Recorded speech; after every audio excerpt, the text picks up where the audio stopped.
বাইরে বৃষ্টি হবে আর ভালো মন্দ খাওয়া দাওয়া হবে না তা তো হয় না। আসসালামু আলাইকুম, চলে আসলাম আবারও নতুন একখান ভিডিও নিয়ে। আজকে থাকতেছে সারাদিনের খাওয়া দাওয়া আর কি কি করলাম সেই ভিডিও। সকালে ঘুমের থেকে উঠে দেখি ঝুম আকারের বৃষ্টি। বৃষ্টি আমার সবসময় ভালো লাগে, তাই বলে এরকম বৃষ্টি ভালো লাগে না।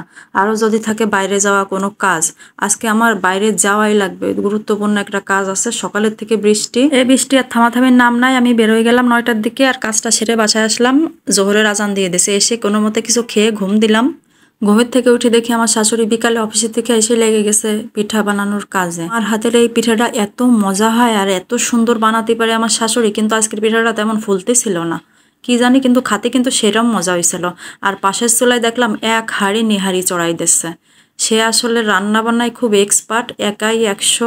আমি ঘুম থেকে ওঠার আগে সে কাজ রান্না বান্না সব চড়াই দিচ্ছে। তারপরে দেখলাম যে সে নেহারি রান্না করতেছে, পিঠা বানাচ্ছে, আবার রুটিও বানাচ্ছে। তাই আমি বললাম যে মা আপনি সরেন, আমি একটু বেলে দিই। তারপর আমি কয়টা রুটি বেলে দিলাম তাকে। রুটিগুলো আসলে বাইরের থেকে আনার কথা ছিল, নান রুটি দিয়ে নেহারি দিয়ে খাওয়ার কথা, কিন্তু বৃষ্টির কারণে আর বাইরে বেরোনো হয়নি। এই দেখো দিয়ে আমার মতো 3 কোনা রুটি কেউ বেলতে পারো? আমার রুটি গোল হয় না, ত্রিভুজ। কত সুন্দর রুটি বেলতে পারি আমি। তারপরে কিছু রুটি সেকে নিলাম, মারে বললাম আপনি একটু ফ্যানের নিচে যেয়ে বসান, আমি রুটিগুলো সেকে নিচ্ছি। রুটি সেকতে সেকতে ওইদিকে আমাদের বাসায় মেহমান চলে আসলো। মেহমান মানে আমাদের সব থেকে বড় মেহমান আমাদের আতিলা বুড়ি আমার কাছে এসে বলতেছে, মামিমা আমাকে একটু রুটি দাও না। অনেকে আপনারা জিজ্ঞেস করেন যে এক্সপিরিয়েন্স উইথ পিয়া আমার কি হয়। হচ্ছে আমার একমাত্র স্বামীর একমাত্র বোন, আর আমার অনলি ওয়ান একমাত্র ননদ। তারপরে ওরা ভাই বোনরা একটু খুনসুটি খেলাধুলা করতেছিল, আমাকে আবার ভিডিও করা দেখে সে আবার একটু হাই দিল। খুব ব্যস্ত খেলাধুলায়, নাচ গানে। সে এখন আমাদের নিচে দেখাবে, গান গেয়ে শোনাবে। শুনুন কি সুন্দর করে তার নানির বানানো গান শিখে গেছে সে।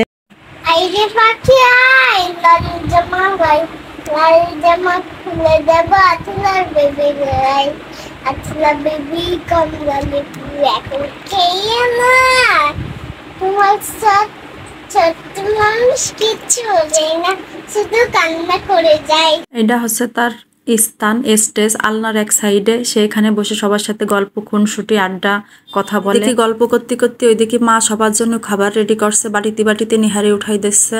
আমি আর পিয়া নিয়ে টেবিলে রাখতেছি, সবাই একসাথে মজা করে খাবো।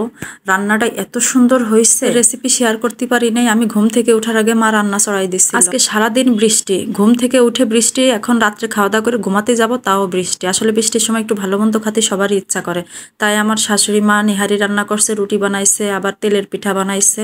আসলে সারাদিন কাজকর্মের পরে সবাই মিলে যখন রাতের খাওয়াটা বসে একসাথে খাওয়া হয় আর গল্প করা হয়, এর থেকে শান্তি আমার মনে হয় দুনিয়ায় পৃথিবীতে আর কোথাও কিছু নাই। তারপরে এই যে সবাইকে বেড়ে দেওয়া হয়েছে, কে কোনটা নিবা, কার কয় পিস পছন্দ। একসাথে সবাই খাতে বসে গেলাম। উপর দিয়ে নিচে দিয়ে টেবিলই তো সবাইরে ধরে না, উপরেও বসলাম, নিচে ছেলে পেলেরে বসাই দিলাম। সবাই মিলে একসাথে খাচ্ছি আর গল্প করতেছে, এত ভালো লাগতেছে। ওইদিকে বাইরে বৃষ্টি হচ্ছে, গরম গরম নেহারি, গরম গরম রুটি। আর রান্নাটা এত মজা হয়েছিল, দেখো হাড়ের থেকে গোশগুলো আলাদা ছাড়াই গেছে, এত সফট আর এত সুন্দর একটা ঘ্রাণ বেরোচ্ছিল। একদম ঝোলটা তেল কম হয়েছে, ঝাল লবণ একদম টান টান, খাইতে সেরম মজা হয়েছিল। আমি তো এই যে রুটি দিয়ে মাখাই মাখাই খাচ্ছি আর তোমাদের সাথে একটু ভিডিও করতেছি।